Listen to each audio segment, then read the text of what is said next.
The Hound of the Baskervilles. Chapter 10. Extract from the Diary of Dr. Watson. So far I have been able to quote from the reports which I have forwarded during these early days to Sherlock Holmes. Now, however, I have arrived at a point in my narrative where I am compelled to abandon this method, and to trust once more to my recollections, aided by the diary which I kept at the time. A few extracts from the latter will carry me on to those scenes which are indelibly fixed in every detail upon my memory. I proceed, then, from the morning which followed our abortive chase of the convict, and our other strange experiences upon the moor. O.C. Tabar 16th, a dull and foggy day with a drizzle of rain. The house is banked in with rolling clouds, which rise now and then to show the dreary curves of the moor, with thin, silver veins upon the sides of the hills, and the distant boulders gleaming where the light strikes upon their wet faces. It is melancholy outside and in. The baronet is in a black reaction after the excitements of the night. I am conscious myself of a weight at my heart, and a feeling of impending danger, ever-present danger, which is the more terrible because I am unable to define it. And have I not cause for such a feeling? Consider the long sequence of incidents which have all pointed to some sinister influence which is at work around us. There is the death of the last occupant of the hall, fulfilling so exactly the conditions of the family legend, and there are the repeated reports from peasants of the appearance of a strange creature upon the moor. Twice I have with my own ears heard the sound which resembled the distant baying of a hound. It is incredible, impossible, that it should really be outside the ordinary laws of nature. A spectral hound which leaves material footmarks and fills the air with its howling is surely not to be thought of. Stapleton may fall in with such a superstition, and Mortimer also, but if I have one quality upon earth it is common sense, and nothing will persuade me to believe in such a thing. To do so would be to descend to the level of these poor peasants, who are not content with a mere fiend dog, but must needs describe him with hell-fire shooting from his mouth and eyes. Holmes would not listen to such fancies, and I am his agent. But facts are facts, and I have twice heard this crying upon the moor. Suppose that there were really some huge hound loose upon it, that would go far to explain everything. But where could such a hound lie concealed? Where did it get its food? Where did it come from? How was it that no one saw it by day?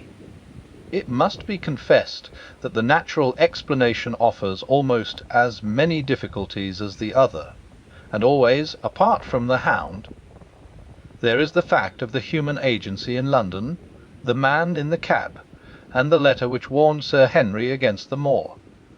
This at least was real, but it might have been the work of a protecting friend as easily as of an enemy. Where is that friend or enemy now? Has he remained in London, or has he followed us down here? Could he be the stranger whom I saw upon the tour? It is true that I have had only the one glance at him, and yet there are some things to which I am ready to swear. He is no one whom I have seen down here, and I have now met all the neighbours. The figure was far taller than that of Stapleton, far thinner than that of Frankland. Barrymore it might possibly have been, but we had left him behind us, and I am certain that he could not have followed us. A stranger, then, is still dogging us, just as a stranger dogged us in London. We have never shaken him off. If I could lay my hands upon that man, then at last we might find ourselves at the end of all our difficulties. To this one purpose I must now devote all my energies. My first impulse was to tell Sir Henry all my plans. My second and wisest one is to play my own game, speak as little as possible to anyone. He is silent and distrait. His nerves have been strangely shaken by that sound upon the moor. I will say nothing to add to his anxieties, but I will take my own steps to attain my own end. We had a small scene this morning after breakfast. Barrymore asked leave to speak with Sir Henry, and they were closeted in his study some little time. Sitting in the billiard-room, I more than once heard the sound of voices raised, and I had a pretty good idea what the point was which was under discussion. After a time the baronet opened his door and called for me. "Barrymore considers that he has a grievance," he said. "He thinks that it was unfair on our part to hunt his brother-in-law down when he, of his own free will, had told us the secret." The butler was standing very pale but very collected before us. "I may have spoken too warmly, sir," said he, "and if I have, I am sure that I beg your pardon. At the same time, I was very much surprised when I heard you two gentlemen come back this morning and learned that you had been chasing Selden. The poor fellow has enough to fight against without my putting more upon his track. If you had told us of your own free will it would have been a different thing," said the baronet. "You only told us, or rather your wife only told us, when it was forced from you, and you could not help yourself. I didn't think you would have taken advantage of it, Sir Henry. Indeed I didn't. The man is a public danger. There are lonely houses scattered over the moor, and he is a fellow who would stick at nothing. You only want to get a glimpse of his face to see that. Look at Mr. Stapleton's house, for example, with no one but himself to defend it. There's no safety for anyone until he is under lock and key. He'll break into no house, sir. I give you my solemn word upon that. But he will never trouble anyone in this country again. I assure you, Sir Henry, that in a very few days the necessary arrangements will have been made, and he will be on his way to South America. For God's sake, sir, I beg of you not to let the police know that he is still on the moor. They have given up the chase there, and he can lie quiet until the ship is ready for him. You can't tell on him without getting my wife and me into trouble. I beg you, sir, to say nothing to the police. What do you say, Watson?" I shrugged my shoulders. If he was safely out of the country, it would relieve the taxpayer of a burden. But how about the chance of his holding someone up before he goes? He would not do anything so mad, sir. We have provided him with all that he can want. To commit a crime would be to show where he was hiding. "That is true," said Sir Henry. "Well, Barrymore." "God bless you, sir, and thank you from my heart. It would have killed my poor wife had he been taken again. I guess we are aiding and abetting a felony, Watson. But after what we have heard, I don't feel as if I could give the man up, so there is an end of it. All right, Barrymore, you can go." With a few broken words of gratitude the man turned, but he hesitated and then came back. "You've been so kind to us, sir, that I should like to do the best I can for you in return. I know something, Sir Henry, and perhaps I should have said it before, but it was long after the inquest that I found it out. I've never breathed a word about it yet to mortal man.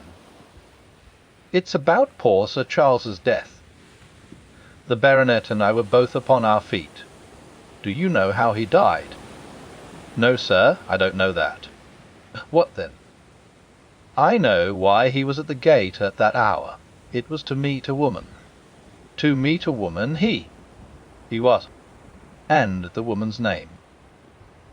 "I can't give you the name, sir, but I can give you the initials. Her initials were L.L. How do you know this Barrymore?"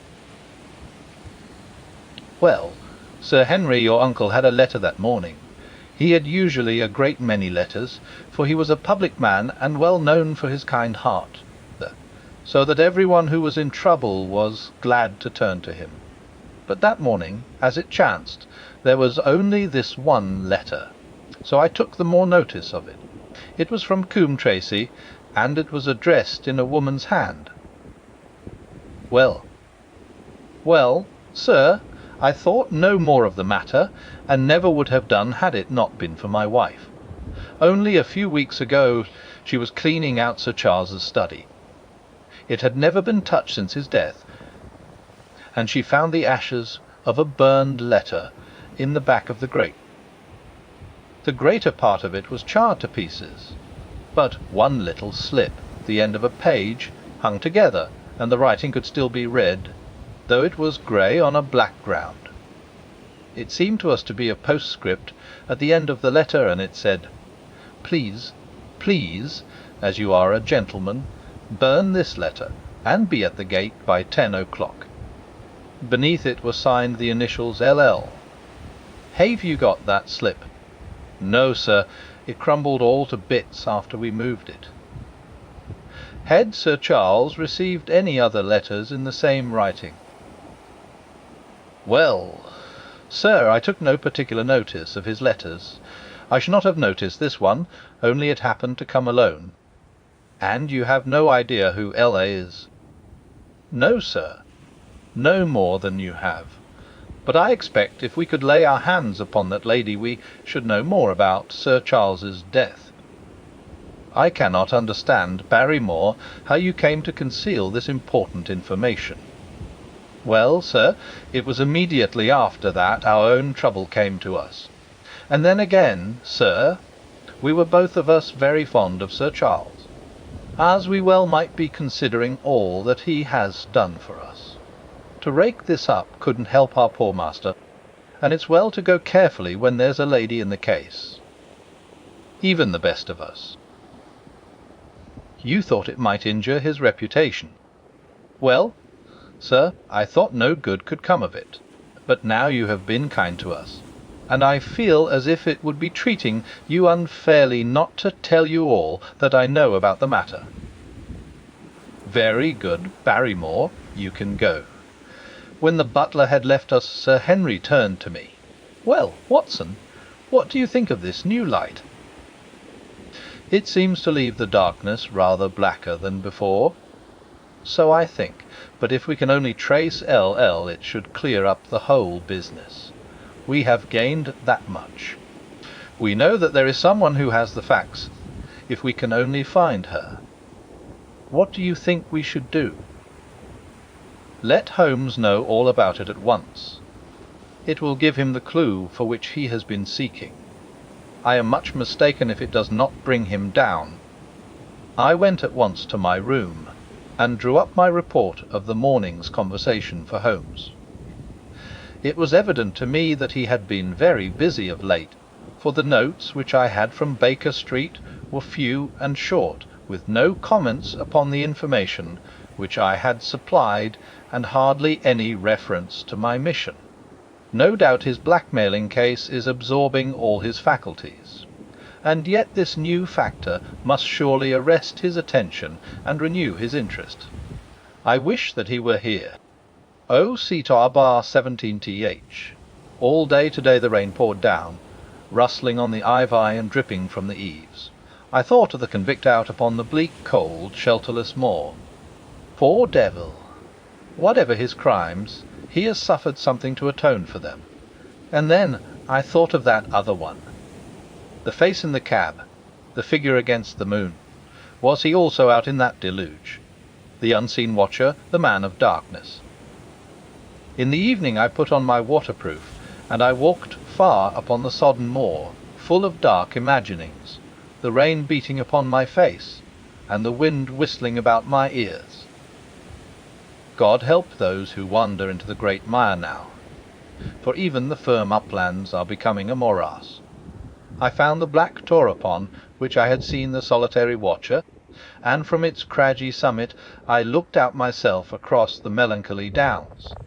Rain squalls drifted across their russet face, and the heavy, slatter-coloured clouds hung low over the landscape, trailing in grey wreaths down the sides of the fantastic hills. In the distant hollow on the left half hidden by the mist, the two thin towers of Baskerville Hall rose above the trees. They were the only signs of human life which I could see, save only those prehistoric huts which lay thickly upon the slopes of the hills. Nowhere was there any trace of that lonely man whom I had seen on the same spot 2 nights before. As I walked back, I was overtaken by Dr. Mortimer driving in his dog-cart over a rough moorland track, which led from the outlying farmhouse of Foulmire. He has been very attentive to us, and hardly a day has passed that he has not called at the Hall to see how we were getting on. He insisted upon my climbing into his dog-cart, and he gave me a lift homeward. I found him much troubled over the disappearance of his little spaniel.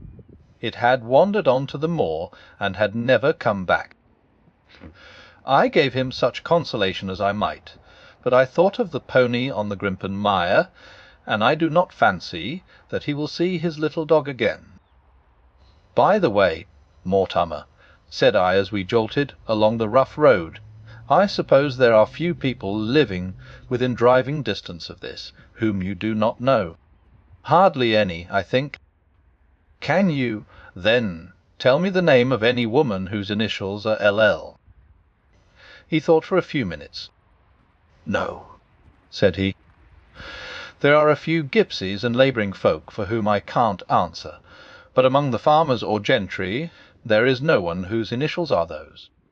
Wait a bit, though, he added after a pause. There is Laura Lyons. Her initials are LL, but she lives in Coombe Tracey. Who is she? I asked. She is Franklin's daughter. What, old Franklin the crank? Exactly.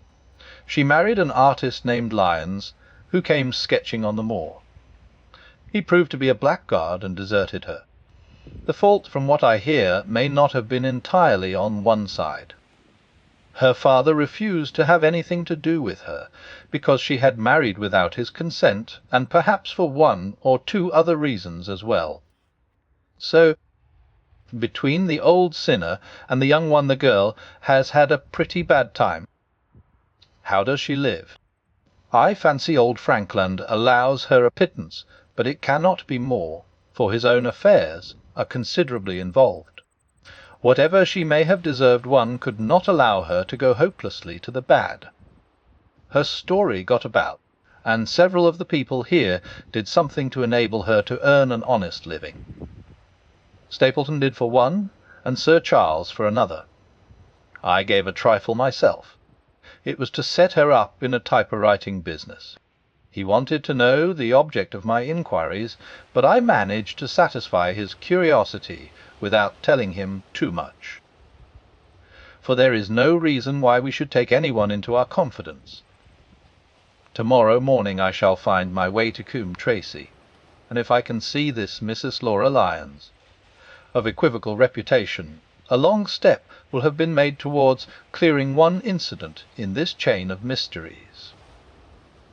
I am certainly developing the wisdom of the serpent, for when Mortimer pressed his questions to an inconvenient extent, I asked him casually to what type Franklin's skull belonged, and so heard nothing but craniology for the rest of our drive. I have not lived for years with Sherlock Holmes for nothing. I have only one other incident to record upon this tempestuous and melancholy day.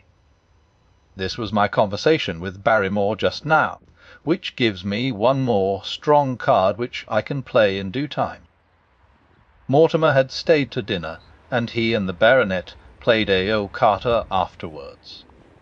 The butler brought me my coffee into the library, and I took the chance to ask him a few questions. "Well," said I, "has this precious relation of yours departed, or is he still lurking out yonder?" "I don't know, sir." "I hope to heaven that he is gone, for he has brought nothing but trouble here. I've not heard of him since I left out food for him last, and that was 3 days ago. Did you see him then?" "No, sir, but the food was gone when next I went that way." "Then he was certainly there." So you would think, sir, unless it was the other man who took it. I sat with my coffee cup halfway to my lips and stared at Barrymore. You know that there is another man, then? Where, sir, there is another man upon the moor. Have you seen him? No, sir. How do you know of him, then? Selden told me of him, sir, a week ago or more. He's in hiding too, but he's not a convict as far as I can make out. I don't like it. Dr. Watson, I tell you straight, sir, that I don't like it. He spoke with a sudden passion of earnestness. No, listen to me, Barrymore. I have no interest in this matter but that of your master. I have come here with no object except to help him. Tell me, frankly, what it is that you don't like. Barrymore hesitated for a moment, as if he regretted his outburst or found it difficult to express his own feelings in words. "It's all these goings-on, sir," he cried at last, waving his hand towards the rain-lashed window which faced the moor. "There's foul play somewhere, and there's black villainy brewing. To that I'll swear. Very glad I should be, sir, to see Sir Henry on his way back to London again. But what is it that alarms you? Look at Sir Charles's death. That was bad enough, for all that the coroner said. Look at the noises on the moor at night. There's not a man would cross it after sundown if he was paid for it. Look at this stranger hiding out yonder, and watching and waiting. What's he waiting for? What does it mean? It means no good to anyone of the name of Baskerville. And very glad I shall be to be quit of it all on the day that Sir Henry's new servants are ready to take over the hall." "But about this stranger," said I. "Can you tell me anything about him? What did Selden say? Did he find out where he hid, or what he was doing?" "He saw him once or twice, but he is a deep one and gives nothing away. At first he thought that he was the police, but soon he found that he had some lay of his own. A kind of gentleman he was, as far as he could see, but what he was doing he could not make out." "And where did he say that he lived?" "Among the old houses on the hillside, the stone huts where the old folk used to live." "But how about his food?" "Selden found out that he has got a lad who works for him and brings all he needs. I dare say he goes to Coombe Tracey for what he wants." "Very good, Barrymore. We may talk further of this some other time." When the butler had gone I walked over to the black window, and I looked through a blurred pane at the driving clouds and at the tossing outline of the wind-swept trees. It is a wild night indoors, and what must it be in a stone hut upon the moor? What passion of hatred can it be which leads a man to lurk in such a place at such a time? And what deep and earnest purpose can he have which calls for such a trial? There, in that hut upon the moor, seems to lie the very centre of that problem which has vexed me so sorely. I swear that another day shall not have passed before I have done all that man can do to reach the heart of the mystery.